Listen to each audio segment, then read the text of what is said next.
Assalamualaikum warahmatullahi taala wabarakatuh. Okey. Tuan-tuan, ni saya nak tunjukkan pada tuan-tuan ialah pokok pelam. Ini harum manis. Dan kalau tuan-tuan tengok pokok pelam ini,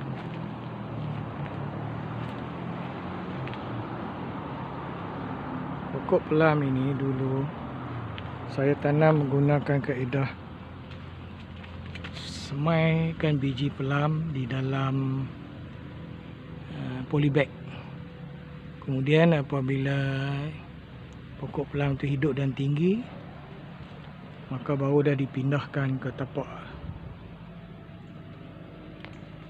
ke kebun untuk ditanam. Ini kaedah lama, kaedah tradisional. Okey, sekarang saya nak tunjukkan pada tuan-tuan satu kaedah baru yang diajarkan oleh kawan saya. Ini kaedah lama.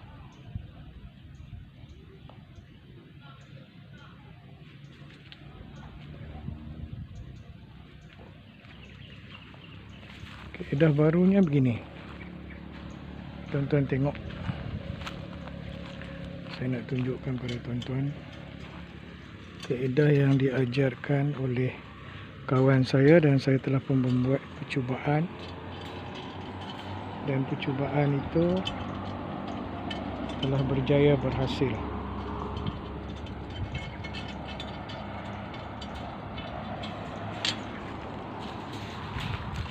Okey, kalau tuan-tuan tengok pada pokok pelam ini, ada lebih pada 10 pokok. Tapi bagaimana pokok pelam ini lebih pada 10 pokok? Okey, seorang kawan saya telah mencadangkan pada saya supaya menanam terus pokok-pokok pelam ini ke tapak tempat yang kita nak tanam pokok, ke dusun. Maksudnya ke dusun. Kemudian di dalam lubang tersebut dimasukkan lebih kurang 10 atau 15 biji. Saya ulangi sekali lagi. Di dalam satu lubang dimasukkan 10 atau 15 biji buah pelam biji pelam yang telah masak. Kemudian timbuskan dengan tanah. Kemudian siram pada tiap-tiap hari. Selepas musim hujan, tuan-tuan boleh lihat hasilnya sekarang. Okey, hasilnya sekarang pokok pelam ini telah tumbuh dan ada berapa pokok, lebih daripada 10 pokok. Okey, ini adakah hendak dicabut? Mengikut kawan saya tidak perlu. Biarkan dia tumbuh, kerana suatu hari nanti dia akan menghasilkan buah lebih banyak pada pokok pelam yang satu batang. Kerana pokok pelam yang 10 batang ni dia akan pecah pada 10 dan menghasilkan buah yang lebih banyak.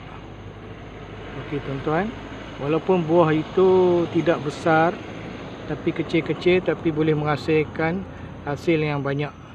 Kalau dijual boleh mendapat hasil yang banyak. Okey, ini satu lagi kaedah yang saya buat mengikut pesanan kawan saya. Mari saya tunjukkan pada tuan-tuan. Okey, ini pokok pelamnya, dan pokok pelam ni hanya tumbuh 2 batang saja. Kenapa tumbuh 2 batang? Okey, pokok pelam ini pun saya tanam sebenarnya 10 biji tuan-tuan.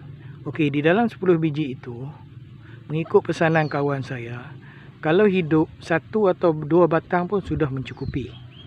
Ini eksperimen saya yang pertama, uji kaji saya yang pertama, dan yang kedua yang saya tunjukkan tadi. Okey, 10 biji buah pelam dimasukkan dalam satu lubang, dan yang hidup hanyalah 2 batang. Okey, yang tadi kalau tuan-tuan tengok tadi, hidupnya sampai 10. Okey tuan-tuan, kenapa kita perlu tanam sampai 10 biji? Baik, jawapannya mudah saja tuan-tuan. Ditanam sehingga 10 biji supaya kalau 9 biji lagi tidak berhasil, 1 biji berhasil, dikirakan sudah beruntung. Tapi dalam konteks sekarang ni, saya beruntung ke semua, kerana 10 pokok telah dapat dihasilkan dalam satu lubang. Okey tuan-tuan, inilah kaedah terbaru yang diajarkan oleh kawan saya Mudah-mudahan kaedah ini akan memberi manfaat kepada tuan-tuan, yang ada sedikit tanah di hadapan rumah, yang tinggal di rumah kawasan perumahan, kawasan teres yang tidak ada tanah, yang ada sedikit di padang di depan rumah tuan-tuan seperti yang saya buat sekarang ni. Saya juga tinggal di rumah teres dan tidak mempunyai tanah, tetapi saya tanam di hadapan padang rumah saya. Okey, kenapa tanam di hadapan padang rumah? Okey tuan-tuan, tujuannya begini. Kalau nanti rumah ini harganya telah meningkat dan kita jual, pokok ini akan kekal di sini. Kenapa pokok ini kita kekalkan di sini? Kita tidak perlu tebang. Jawapannya mudah tuan-tuan. Inilah amal jariah yang kita buat. Apabila pokok ini dimakan oleh binatang, burung-burung dan sebagainya, dan juga manusia, itulah sedekah jariah kita yang dapat kita ambil waktu di akhirat nanti. Tak semestinya kita tanam pokok itu di dalam kawasan rumah kita. Boleh juga kita tanam di tepi-tepi jalan raya. Kalau tuan-tuan lalu di jalan raya, apa salahnya tuan-tuan bawa sebiji biji pelam, kemudian satu cangkul, tanam di situ, terutama di waktu musim hujan. Mana tahu hasil siraman air hujan tadi, pokok pelam tadi akan berhasil membuah, dan buah itu boleh dimakan oleh manusia dan binatang. Dan itulah amal jariah tuan-tuan, amal jariah yang kita akan perolehi di akhirat nanti. Okey tuan-tuan, amal jariah ini tidak boleh dibeli dengan wang, tapi dengan tindakan kita. Sama ada kita nak menggunakan kaedah ini secara baik ataupun secara buruk. Saya bagi contoh yang mudah pada tuan-tuan. Sekiranya tuan-tuan share akan video-video yang memberi manfaat kepada manusia sejagat, maka share tuan-tuan itu adalah sedekah. Subscribe tuan-tuan itu adalah sedekah. Like tuan-tuan itu adalah sedekah. Komen tuan-tuan itu adalah sedekah. Dan itu akan mendatangkan pahala pada tuan-tuan. Untuk mendatangkan pahala, untuk mendatangkan sedekah tidak perlu dengan wang, tapi dengan tindakan kita. Kita tidak perlu banyak wang untuk bersedekah, tapi kita boleh bersedekah dengan tenaga kita. Okey, kalau tuan-tuan sharekan suatu benda yang tidak berfaedah untuk ditonton oleh orang, katakanlah share tuan-tuan itu sampai kepada 1 juta orang, maka 1 juta dosa lah yang tuan-tuan timbun pada setiap-tiap hari. Inilah pengajarannya tuan-tuan kalau kita nak buat amal jariah. Begitulah dengan video-video yang boleh mendatang manfaat kepada manusia, yang mendatang ilmu pengetahuan pada manusia. Baiklah kita share supaya kalau video ini sampai kepada 1 juta orang, maka 1 juta pahala lah yang kita boleh cipta. Dalam zaman media sosial ini tuan-tuan, kita boleh buat dosa dan juga kita boleh buat pahala. Bergantunglah kepada kita mana yang kita mahu pilih. Okey tuan-tuan, mari kita lihat yang seterusnya.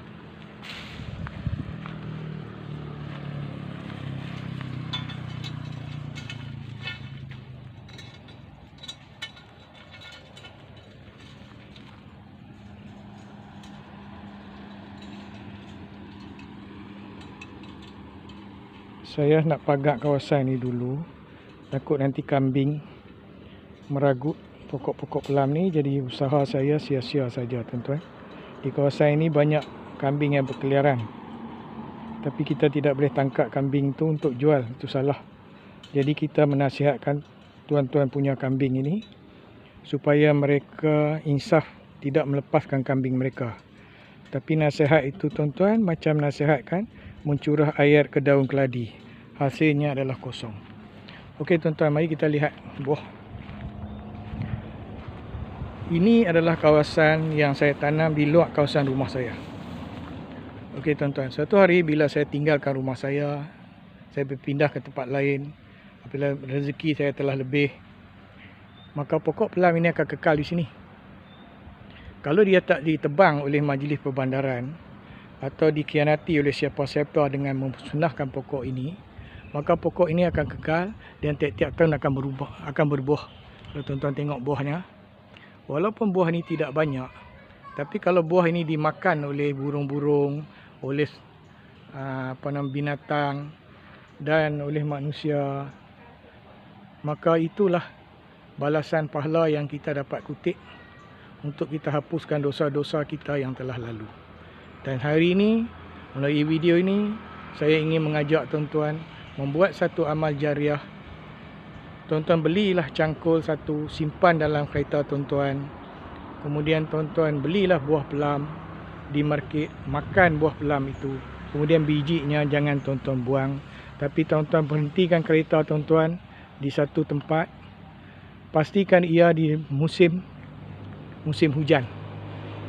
Kenapa? Kerana kita tidak ada hari-hari nak pergi menyiram pokok tersebut. Kalau tak siram nanti pokok akan mati.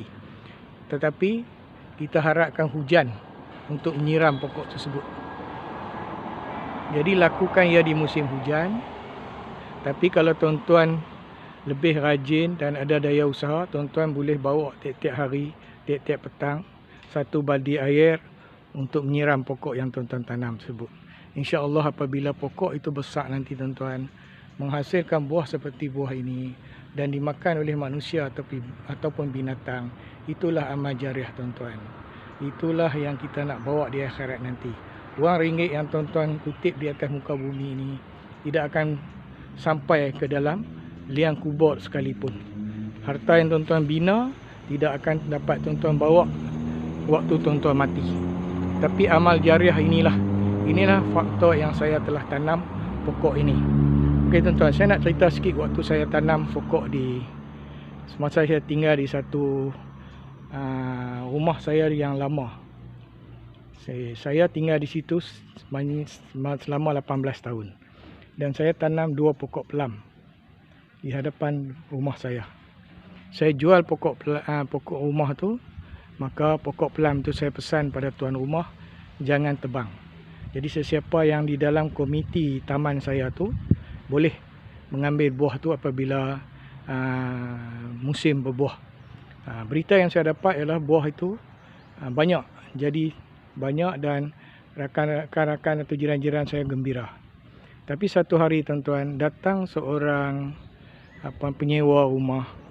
Dia marah akan orang-orang yang mengambil buah pelam tersebut, lalu ditebangnya pokok pelam tersebut. Apa hasilnya tuan-tuan? Amal jariah saya terputuslah di situ. Disebabkan perbuatan khianat orang tersebut. Sepatutnya dia menjaga pokok itu dengan baik. Jika pokok itu berbuah banyak, maka dia juga mendapat pahala di atas daya usaha yang dia lakukan. Tapi oleh kerana dengkinya kepada orang yang mengambil buah tersebut, maka lalu ditebangnya pokok. Maka berakhirlah amal jariah saya di situ. Apabila saya pindah ke tempat ini tuan-tuan, saya mulakan kembali amal jariah ini dengan menanam pokok ini. Dan pokok ini apabila ia berbuah, pahala amal jariahnya banyak, kerana ia boleh dinikmati oleh jiran-jiran saya, tumbuh-tumbuhan dan kawan-kawan yang datang ke rumah saya. Inilah tuan-tuan yang tujuan video ini dibuat adalah untuk mengajak tuan-tuan membuat amal kebajikan. Dan jika tuan-tuan ingin menumpang amal kebajikan ini, tuan-tuan bolehlah subscribe, like, komen dan share dengan teman-teman tuan-tuan di mana saja mereka berada, di mana saja bahasa Malaysia boleh difahami, sama ada di seluruh semenanjung Malaysia, Sabah dan Sarawak, Brunei, Singapura, Filipina, Australia, Kalimantan, Borneo, seluruh pelosok Indonesia, Thailand, Vietnam, Kemboja, Myanmar, Saudi Arabia, negara-negara Timur Tengah dan juga di Afrika, di mana saja bahasa Malaysia boleh difahami.